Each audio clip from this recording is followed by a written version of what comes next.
하나님 말씀 사도행전 10장 1절에서 23절까지 말씀 교독하겠습니다. 사도행전 10장 1절에서 23절입니다. 신약성이 204쪽입니다. 오늘은 5월 13일 금요일 아침입니다. 5월 13일자 본문 사도행전 10장 1절에서 23절까지 말씀 교독하겠습니다. 가이사랴에 고넬료로 하는 사람이 있으니 이달리아 부대라 하는 군대의 백부장이라. 그가 경건하여 온 집안과 더불어 하나님을 경외하며 백성을 많이 구제하고 하나님께 항상 기도하더니, 하루는 제9시쯤 되어 환상 중에 밝히 보매 하나님의 사자가 들어와 이르되 고넬료와 하니, 고넬료가 주목하여 보고 두려워 이르되 주여 무슨 일이니까?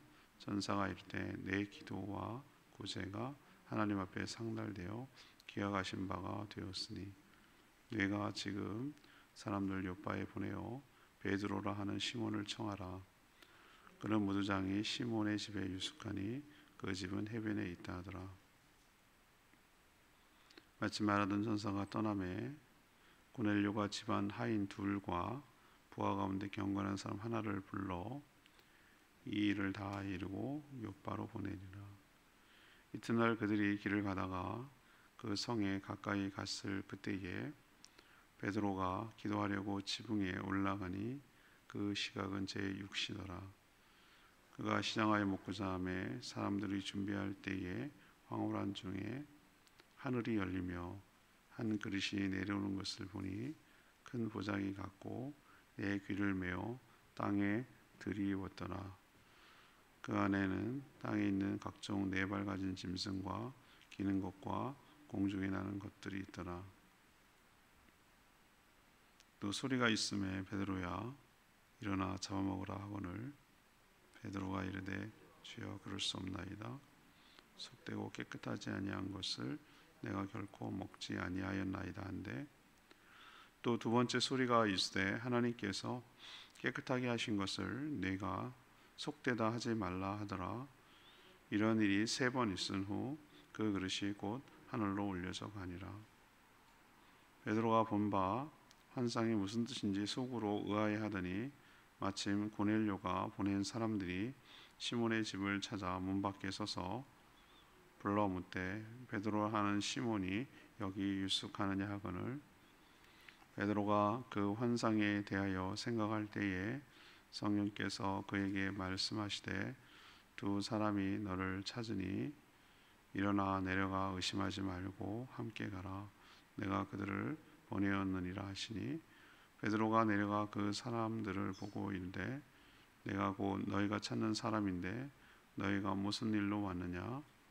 그들이 대답하되 백부장 고넬료는 의인이요 하나님을 경외하는 사람이라. 유대 온 족속이 칭찬하더니 그가 거룩한 천사의 지시를 받아 당신의 그 집으로 청하여 말을 들으려 하느니라 한데, 베드로가 불러들여 유숙하게 하니라. 이튿날 일어나 그들과 함께 갈새 요빠에서 온 형제들도 함께 가니라. 아멘. 베드로와 관련된 사역이 한 번 더 소개되는데요. 가이사랴에 고넬료라는 로마 백부장이 있었습니다. 그는 경건한 사람인데 환상 중에 요빠에 있는 베드로를 청하여서 말씀을 들으라고 하고 거기에 또 순종합니다.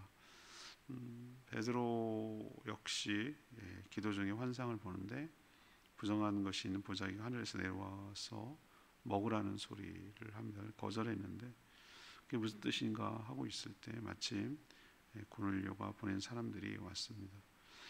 성경은 베드로에게 그들을 맞이하고 의심하지 말고 그들을 따라가라 라고 말씀하는 내용이 오늘 내용입니다.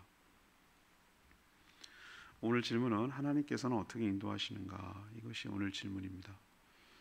먼저 1절에서 8절까지 말씀, 경건하게 기도할 때 알려주십니다. 경건하게 기도할 때 알려주십니다. 사마리아를 넘어 이방인에게도 복음이 전해지는 어떤 결정적인 사건이 일어나는데 이 베드로가 요빠에 있을 때 이 가이사라, 요빠하고 가이사라는 그리 멀지 않은 것으로 보입니다. 가이사라에 있는 그 고넬료라고 하는 로마 이탈리아 부대 이름이겠죠. 백부장 100명의 부하가 있다고 하는 로마 지휘 군사 체계를 말합니다. 백부장에게 하나님이 찾아가셨습니다.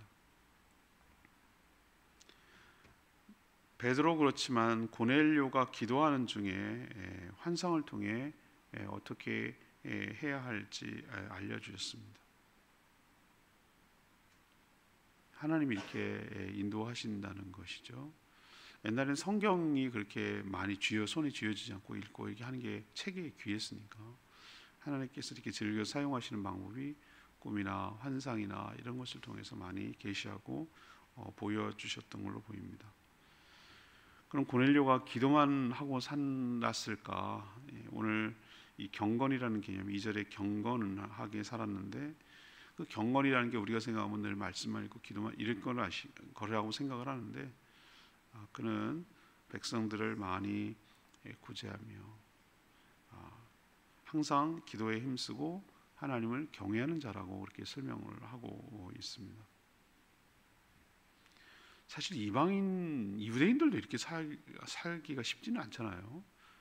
그리고 그는 로마의 군인으로서 그 유대 지역 그쪽 그 팔레스타인 지역을 통치하기 위해서 파견된 총독이란 말이죠. 군인이란 말이죠. 근데 그렇게 백성들을 구제하고 이렇게 살아간다는 게 여러분 쉬운 게 아니에요. 뭐 비유를 이게 적절한 비유인지 모르겠지만 일제 시대 때 일본 군인이 조선 땅에 와가지고 조선인들을 보살펴주고 그렇게 하는 거랑 비슷한 느낌이에요. 그게 쉽지가 않잖아요. 그게 쉽지가 않다고요. 근데 그런 기도 시간이 아마 정해져 있던 것으로 보여요.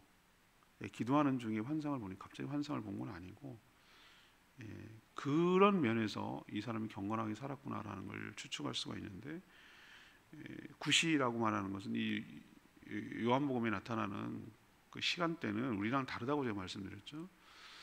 오전 6시 해 뜰 때를 0시라고 보는 거예요. 우리는 자정의 개념이 있지만 그때는 그런 게 아니었으니까 해가 뜨면 날이 시작되는 걸로 본 거예요. 해가 저물면 하루가 끝나는 걸로 본 것이고요. 해가 뜰 때부터 그 다음 해가 뜰 때까지를 24시라고 본 거죠. 9시라고 하면은 지금으로 환산하면 한 오후 3시경 정도 되리라고 봅니다. 그때 기도할 때의 환상 중에 인근 요빠에 머물고 있는 베드로를 집으로 초대하라 라는, 그래서 말씀을 들어라 라는 그런 명령을 받습니다. 그는 이 말에 즉각적으로 순종해요. 그래서 하인 둘과 부하 한 사람, 경건한 부하 한 사람, 이렇게 3명을 짝을 지어서 이 요빠에 있는 베드로에게 보냅니다. 베드로 역시 뭐 했습니까? 기도, 그때는 육시, 정오죠. 육시니까 정오에 기도하고 있는데 환상 중에 또 하나님의 뜻을 알게 되는 것이죠. 우리가 여기서 알 수 있는 공통점이 뭡니까? 하나님이 우리를 어떻게 인도하시죠? 경건한 자, 삶이 경건한 자가 기도할 때 기도를 통해서 보여주시고 깨닫게 해주시고 알려주셔서 인도해 가는 줄로 믿습니다. 우리가 도전받아야 할 게 뭐죠? 기도하지 않으면 인도받는데 하나님 많은 제약이 있을 거예요. 그리고 보세요. 정기적으로 기도한 걸 보죠. 베드로도 그렇고 고넬료도 시간을 정해놓고 자기의 기도 시간과 기도 장소가 있어야 된다는 것을 우리에게 깨우쳐주고 있어요. 또 하나 도전하는 게 뭡니까? 삶이 바탕이 되어야 된다는 거예요. 삶이 경건하게 산다는 것이 늘 세상과 담쌓고 기도하고 말씀만 한다고 교회 안에만 머물러 있고 세상 그렇지 않았어요. 이 구제라고 표현했지만 식민지 피지배인들을 그렇게 하기가 쉽지가 않아요, 여러분들. 자기를 넘어선 사람이죠. 그래서 이처럼 삶이 동반된 경건한 삶을 살아가는 자의 기도를 하나님께서 들으시고 선한 길로 인도하여 주실 줄 믿습니다. 저는 기도하는 중에 그 떠오르는 생각이나 또 마음의 어떤 결심이나 결단 이런 것들을 굉장히 중요하게 여겨요. 누구야 이렇게 부르면서 막 귀에다 대고 하는 것이 아니고, 그럴 때도 물론 있을 수 있지만 어떨 때는 분명히 나는 그런 생각도 마음도 먹지 않았는데 전혀 생뚱맞은 것 같은 생각과 마음과 말씀이 내 앞에 확 이렇게 들어올 때가 있어요. 나한테 무슨 얘기를 해주시는 것 같아, 그 마음이. 그럴 때 깨닫는 바도 크고, 또 생각지도 않았던 것이 떠오르고 생각이 나고, 갑자기 왜 그게 하는지 기도하는 중에 그런 마음이 쑥 들어오고 긴가민가하고 그랬는데 확실히 생길 때도 있고, 하여튼 여러 가지 면에서 기도할 때 하나님이 힌트를 주신다는 건 분명해요. 그러니까 여러분도 기도의 자리로 하나님의 인도를 받는 축복이 있게 되기를 원합니다. 두 번째, 하나님께서 어떻게 인도하시는가, 9절에서 16절까지 말씀, 모든 편견을 넘어서도록 하시죠.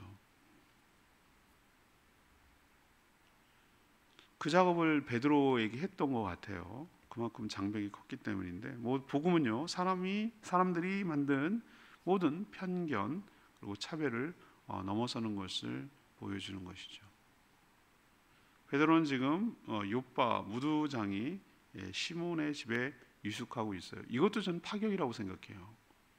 무두장이는 가죽을 취급하는 직업이잖아요. 가죽을 취급하는 건 뭐가 해야 되는 건 동물의 그 시체를 다뤄야 되고, 그죠? 피를 만져야 되고, 이 유대인 입장에서는 이걸 굉장히 부정하게 피를 묻히고 이렇게 하는 거에 대해서, 죽은 거 시체를 만지고 하는 거에 대해서 경건한 유대인들은 굉장히 그걸 조심스럽게 하고 이렇게 피했어요.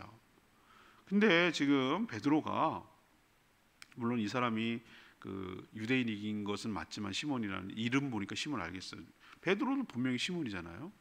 근데 어떤 일인지 베드로가 그 집에 머물러 있다는 것도 좀 파격적인 것이죠. 우리도 옛날에 그 천민, 참 요즘 와서 생각하면 그게 말도 안 되는 직업이지만 요즘 얼마나 각광받습니까? 정유업자하고 하는 게 얼마나 돈 많이 법니까? 그렇죠? 근데 옛날에 뭐 백정을 굉장히 아주 천대했잖아요. 그죠? 그런데 그때도 그랬던 것 같아요. 하나님은 환상을 통해 베드로의 편견을 깨신 것을 볼 수 있어요. 베드로가 육시 정오죠. 이제 배가 고파. 그때 당시의 사람들은 두 끼 먹으면 잘 먹는 거고요. 하루에 한 끼밖에 못 먹었다고 얘기하는 사람도 있어요. 아침에 일어나 떡을 먹고 저녁에 고기를 먹고 뭐 이런 식으로 두 끼를 먹었던 것 같아요. 우리나라도 왕도 그랬던 것 같아요. 중간중간에 그거는 간식 개념이었어요. 그래서 점심 찍는다 그러죠. 점심이라고 그러잖아요. 두 끼를 먹었는데 아마 그때 타이밍이 놓쳤나 보죠. 한 10시에 먹고 뭐 저녁 한 5시, 6시에 먹고 이랬는데 놓쳤나 보죠. 그래서 배가 고파서 지붕에 올라가서 기도할 때에 배가 고픈 상태에서 이제 환상을 봅니다. 하늘이 열렸다고 그랬어요. 저는 이 하늘이 열렸다는 표현을 주목하거든요. 제가 영화 인터스텔라 얘기했잖아요. 새로운 차원의 하나님의 세계가 우리에게 열리는 거거든요. 근데 하나님의 세계가 우리 눈에 안 보이다 뿐이지, 우리 육신의 눈으로 우리는 3차원이라는 한계에 사로잡혀 있으니까 안 보이는 것이지 없는 게 아니란 말이에요. 하늘이 열린다는 것은 하나님께서 우리의 3차원의 우리 사는 곳에 개입하시는 현상을 하늘이 열렸다 이렇게 표현하는 거예요. 하나님께서 그 차원이 연결되는 걸 말하는 거예요. 그때 하늘이 열리고 하늘에서 뭐가 합니까? 보자기가 내려옵니다. 보자기가 내려오는데 그 안에 보면은 각종 네발 가진 짐승, 기는 거, 공중이 나는 거, 이거 다 먹지 못하는 건 아니지만 다 그렇다고 그러면 기는 거는 흙을 기는 거기 때문에 부정하다고 여겨요. 그리고 그 공중에 나는 거, 그건 다 못 먹는 건 아니에요. 비둘기 같은 거는 먹을 수 있다고 그들은 봤던 거예요. 근데 독수리, 맹금류는 주로 안 돼요. 육식하는 건 안 되는 거고. 또 하나는 네발 가진 짐승이라고 해서 다 못 먹는 건 아니에요. 소, 염소, 양 이런 건 다 먹단 말이에요. 돼지는 안 되지만. 근데 여기서의 느낌은 어떤 거였냐면 베드로의 반응을 봐서 유대인들이 먹어서는 안 되는 부정한 것들, 의식법에 따라서 그게 레위기에 이렇게 쭉 명시되어 있거든요. 정한 거, 부정한 거 이런 것들을 다 구분해 놨거든요. 그래서 생선도 비늘 있거나 지느러미가 있어야 되고요. 그러니까 우리로 치면 마시는 문어도 조개도 안 되는 거예요.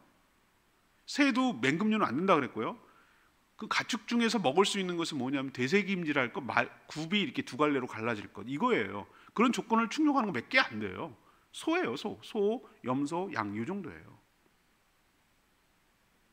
그러니까 그게 아닌 것이 이렇게 내려와서 하는데 뭐라 하냐면 잡아먹으라는 거예요. 잡아먹으라. 베드로가 어떻게 했습니까? 유대인들이라면 당연해요. 이거는 못 먹습니다. 먹을 수가 없습니다. 이거는 먹은 적이 없습니다. 이건 못 먹는 것들입니다. 아무리 내가 배가 고파도 그렇지 부정한 것을 어떻게 먹느냐 거절했어요. 근데 이런 환상이 뭐라고 합니까? 3번이나 반복됐어요. 3번이나. 그러니까 뭔가 시그널이 3번이라는 얘기는 뭡니까? 뭔가 분명하게 메시지를 전달하려는 것이죠. 베드로가 나중에 이것을 어떻게 해석하죠? 하나님이 알려주십니다. 내가 깨끗하다고 한 것을 15절에 나오잖아요. 두 번째 소리가 있을 때 하는 얘기가 굉장히 중요한 것인데, 하나님께서 깨끗하게 하신 것을 네가 속되다고 하지 마라 라는 말씀을 하는 거예요. 이 얘기는 뭐냐면 속되다, 깨끗하다 라고 말하는 기준은 네가 정하는 게 아니야. 누가 정하는 거예요? 하나님이 결정하는 거예요. 사실 의식법도 그 광야 시대를 통과하면서 모세에게 통해 주신 것도 하나님이 주신 거예요. 근데 오늘 뭐라고 얘기합니까? 깨끗하다고 하는 것을 네가 더럽다고 하지 마라. 깨끗하고 더러운 것의 기준은 네가 정하는 게 아니라 내가 정하는 거다. 하나님 깨끗하다는 것을 네가 함부로 더럽다고 여기지 마라라는 것이 나중에 무엇으로 해석이 됩니까? 왜 이걸 먼저 베드로에게 환상을 보여줍니까? 이거는 유대인들의 편견을 깨고 이방인들이 부정하다고 하는 이방인들, 할례받지 못한 이방인들도 하나님이 깨끗하게 하셨으니 네가 속되다고 하지 말고 용납하라는 뜻으로 하나님께서 이런 환상을 보여주신 것이죠. 그래서 나중에 고넬료가 보낸 사람들 집에 누가 머물고 있습니까? 당장 그 차가 없으니까 그때는 저녁이 되면 어떻게 합니까? 하룻밤 자고 그 다음날 가야 되는 거예요. 이게 상례예요. 그러면 지금 한 집에 저 웃기는 모습이 나타나는 거예요. 무두장의 시몬의 집에 경건한 유대인인 베드로도 있고 이방인도 몇 명이나 3명이나 있잖아요. 이것 자체가 벌써 같이 공간에 있으면 안 되고 밥을 같이 먹으면 안 되는 거거든요. 파격이 벌써 시작되고 우리의 편견과 우리 선입견을 깨는 작업을 하고 계시다는 것을 우리에게 보여주는 것이죠. 이걸 왜 우리에게 가르쳐 줍니까? 우리도 얼마나 많은 편견과 선입견이 있는지 몰라요. 저 사람은 안 믿을 사람이에요. 저 사람은 대대로 무당집이라니까요. 불교 신자예요. 보살이라니까, 보살. 그건 네 생각.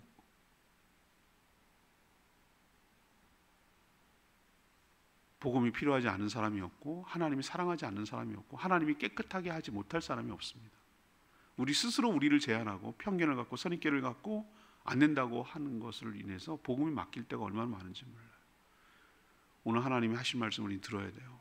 하나님이 속되다, 하나님 깨끗하게 하는 것을 네가 속되다고 말하지 마라. 이 말씀을 우리 명심하고 우리의 편견과 아집을 깨서 하나님의 인도를 받는 저와 여러분 되기를 소망합니다. 마지막 3번째는요 17절에서 23절까지 말씀인데요, 교차 확인을 통해서 확인시킨다는 것이죠. 이게 하나님 인도 방법이에요. 하나님 인도는 일방적이지 않고 교차 확인을 통해서 확신하도록 이끄신다는 거예요. 가이사랴에 있는 고넬료가 환상을 통해 베드로를 청하라는 말씀을 들었죠. 동시에 한편으로 요바에 있는 베드로 역시 환상을 통해 부정한 것을 먹으라는 소리를 들었습니다.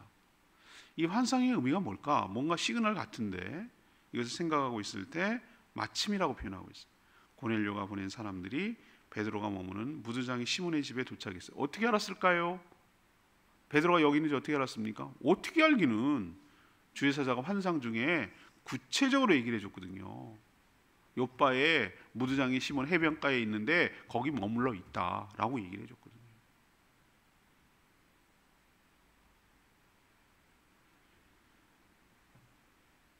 성령님은 바로 그들이 찾아왔을 때 들려주셨어요. 베드로에게 뭐라고 그랬습니까? 의심하지 말고 함께 가라. 의심하지 말고 함께 가라. 항상 깨어있고 채널이 있고 안테나가 서 있고 있는 더듬이가 있고 이런 사람은 하나님의 메시지를 순간순간 듣습니다. 이걸 어떤 뜻인지를 해석하고 알아듣게 되죠. 할지 말지, 뭔지는 무슨 일이 전개될지 다 몰라도 이걸 해야 될지 말아야 될지, 가야 될지 말아야 될지, 멈춰야 될지 가야 될지 이런 것은 아는 거죠. 감질하시죠. 하나님이 이렇게 인도하시죠. 하나님이 그들을 보내셨다고 가르쳐 주셨습니다. 고넬료가 보낸 사람들은 그가 왜 자신들을 보냈는지 베드로에게 쭉 설명했어요. 이로써 따로 있던 이쪽 편에서 작업하던 일, 고넬료를 작업하던 일과 베드로를 작업하던 두 가지가 뭡니까? 아구라고 그러죠. 이게 딱 퍼즐이 맞춰지는 것이죠. 하나님의 인도는 이런 식이에요. 두 사람이 연합하고 동역하려면 이 각자에게 주시는 말씀이 있고 그 뜻이 일치함을 깨닫게 하시는 것을 우리에게 보여주는 것이죠. 이 원리는 우리에게 계속 적용이 돼야 됩니다. 일방적이지 않아요. 하나님은. 예를 들면 제가 예를 들었잖아요. 결혼할 때 말이죠. 어떤 막 나는 하나님의 뜻을 들었다고, 환상을 봤다고, 자매랑 결혼하는 것이 하나님의 뜻이라고. 저는 주변에서 얼마나 하나님을 들먹이면서 이 3계명을 어기는 거라고 내가 말씀드렸죠. 하나님의 이름을 망령되이 여기지 말라 그랬어요. 하나님의 일을 들먹이면서 악용하는 거죠. 생각해 봅시다. 만약에 형제에게 그런 하나님이 결혼하라는 환상을 줬다면 자매에게도 주지 않겠어요? 그렇죠? 결혼이 혼자 하는 게 아니기 때문에 상대방에게도 뭔가 시그널을 줘야 될 거 아니에요. 확신을 어떤 식으로든지, 꼭 환상이 아니더라도 어떤 식으로든지 마음에 확신을 줘야 되잖아요. 일방적이지 않아요. 저는 그건 네 생각이고, 이렇게 생각하시면 돼요. 그건 네 생각이고. 동업도 마찬가지예요. 그리고 어떤 사역하는 것도 마찬가지예요. 결코 일방적이고 혼자 단독적으로 하지 않아요. 두 쪽의 마음을 하나님께서 만지시고 거기에 동의하고 기꺼이 협력하고 함께하도록 이끌어 가시는 방식을 통해서 우리의 삶을 인도해 가실 줄로 믿습니다. 이게 하나님이 인도하는 방식이에요. 저는 역시 레마의 말씀이 이 15절 말씀이 오늘 말씀에 유독 들어왔어요. 또 두 번째 소리가 있을 때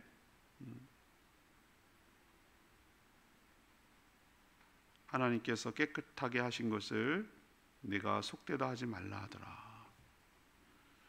우리 또한 베드로처럼 지독스러운 어떤 편견, 그리고 아집, 선입견 이런 것에 사로잡혀서 살아갈 수 있고, 그렇게 살아요 많이. 우리가 갖고 있는 어떤 지금까지 경험치, 지금까지 배운 거, 지금까지 들었던 거, 그런 것들이 나름 성장하면서 이제 어른이 돼가면서 자기 속에 가치관으로 이렇게 딱 자리 잡고 있거든요. 그게 참 웬만해선 바뀌고 이렇게 하기가 정말 어려워요. 근데 이게 바뀌는 게 복음 때문에 바뀌는 거거든요. 누가 사람을 바꿉니까? 못 바꿉니다. 못 바꿔요. 그런데 하나님이 나를 바꾸잖아요. 이게 전 기적이라고 생각을 하는 거예요. 가치관이 바뀌거든요. 가치관이 중요하고 덜 중요한 게 바뀌잖아요. 오늘 보세요. 하나님이 깨끗하다고 하신 것을 자신만의 기준을 만들어서 하나님의 뜻보다 베드로처럼 더 우길 때가 많아요. 하나님이 10계명을 만들었는데 계명에도 없는 11계명을 지가 만드는 거예요. 더러운 것은 만지지도 마라, 뭐 이런 거 만드는 거예요. 저런 것들은 상종하지도 말아라, 뭐 이런 거를 자기 나름대로 11계명을 만드는 거예요. 저 천한 것들과 어울렸다가는 내 꼴 험하게 된다, 뭐 이러면서 자기가 11계명을 만드는 거예요. 그래서 하나님께 막 그 들이밀어. 그리고 하나님이 틀렸다고 막 이런 식으로 말하는 경우도 있어요. 그게 신앙생활 잘하는 걸로 착각을 하는 거예요. 고집, 아집이죠. 우리의 기준이 아니고 모든 기준은 크고 길고 짧은 것은 뭐 해야 된다? 돼봐야 한다, 이렇게 말하는 거잖아요. 우리도 어림잡아 이거 한 1m쯤 될 것 같은데 그건 네 생각이고, 우리가 생각하는 것보다 오버할 수도 있고 우리가 생각하는 것보다 모자랄 수 있고. 기준은 뭐예요? 자로 재봐야지. 자로. 하나님이 기준인 줄 믿습니다. 하나님이 깨끗하다고 하면 깨끗한 거예요. 하나님이 속되다고 하면 그건 속된 거예요. 우리 생각을 접고 내려놓고 거기에 맞춰야 될 줄로 믿습니다. 하나님의 계획은 뭡니까? 이 얘기를 왜 환상을 보였을까요? 처음부터 이방인을 포함해서 모든 사람을 다 깨끗하게 하고 모든 사람을 다 구원하기를 바라시는 것이 하나님의 생각이고, 그리스도 안에서 유대인이든 뭐든 모든 만물이 다 통일되고 통합되도록 만드는 새로운 세계를 열어가는 것, 이게 하나님의 플랜이에요.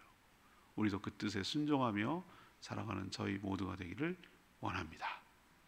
오늘 말씀은 또 주일 설교이기도 해요. 그래서 다시 한번 말씀드리도록 하겠습니다. 오늘 말씀 붙들고 기도하기 전에 476장 주님 말씀하시면 이 찬양 부른 후에 기도하겠습니다. 476장입니다.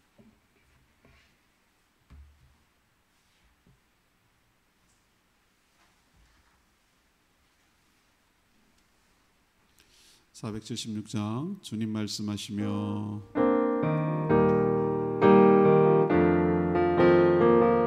주님 말씀하시며 주님 말씀하시며 내가 나가리다 주님 뜻이 아니면 내가 멈춰서리다 나의 가고 서는 것 주님 뜻에 있으니 오 주님 나를 이끄소서 주님 말씀하시며 주님 말씀하시며 내가 나가리다 주님 뜻이 아니면 내가 멈춰서리다 나의 가고 서는 것 주님 뜻에 있으니 오 주님 나를 이끄소서 뜻하신 그곳에 나 있기 원합니다 이끄시는 대로 순종하며 살리니 연약한 내 영혼 통하여 일하소서 주님 나라와 그 뜻을 위하여 뜻하신 그곳에 나 있기 원합니다 이끄시는 대로 순종하며 살리니 연약한 내 영혼 통하여 일하소서 주님 나라와 그 뜻을 위하여 오 주님 나를 이끄소서 우리 하나님의 인도를 받고 싶다고 입버릇처럼 말하는데 오늘 말씀을 통해서 하나님 어떻게 인도하시는지 잘 보여주잖아요. 삶이 바탕이 된 경건이 있어야 되고요. 기도 시간과 장소가 확보되어 있어야 돼요. 정기적으로 그렇게 해야 됩니다. 그럴 때 하나님께서 환상을 통하든 말씀을 통하든 어떤 식으로든지 알아들을 수 있게 하고요.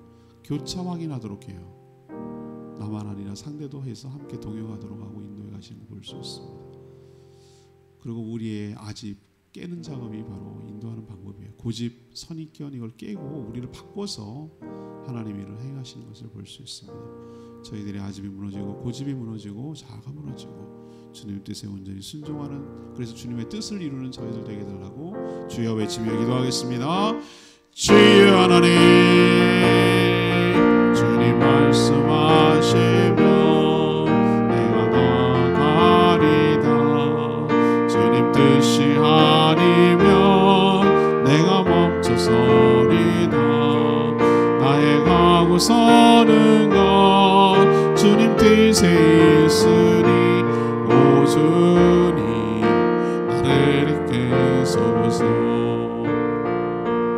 뜻하신 그곳에 나 있기 원합니다 이끄시는 대로 순종하며 살리니 연약한 내 영혼 통하여 일하소서 주님 나라와 그 뜻을 위하여 오 주님 나를 이끄소서 하나님 오늘 말씀을 통해 하나님께서 당신의 뜻을 어떻게 저희에게 알려주시며 인도하시는지를 깨닫고 배웠습니다. 저희도 시간을 정해 기도에 힘쓰게 하시며 또 기도하는 사람답게 구제하는 등 삶 역시 경건하게 살아가게 하여 주시옵소서. 하나님의 뜻이 분명하다면 저만 아니라 상대방에게도 알려주셔서 깨닫게 하실 줄 믿습니다. 무엇보다도 우리의 지독한 편견, 아집, 선입견, 자아가 깨지게 하여 주시옵소서. 하나님의 모든 것의 기준이 되게 하여 주시옵소서. 교차 확인을 통해 더욱더 확신을 얻게 하시고 그래서 저희가 믿음으로 순종하는데 어려움이 없도록 인도하여 주시옵소서. 오늘도 간구하는 모든 기도 주님께서 응답하시고 또 모이는 목장마다 은혜를 부어주시고 사랑하는 성도들의 가정과 자녀와 일터와 생업을 축복하여 주시고 형통케 하여 주시고 감당할 수 있도록 은혜를 부어 주시옵소서. 주님 손에 모든 것 맡기며 예수 그리스도의 이름으로 축복하며 기도합니다. 아멘. 오늘 하루도 주님의 은혜 가운데 살아가는 복된 하루 되기를 축복합니다. 충분히 기도하고 하루 시작하겠습니다.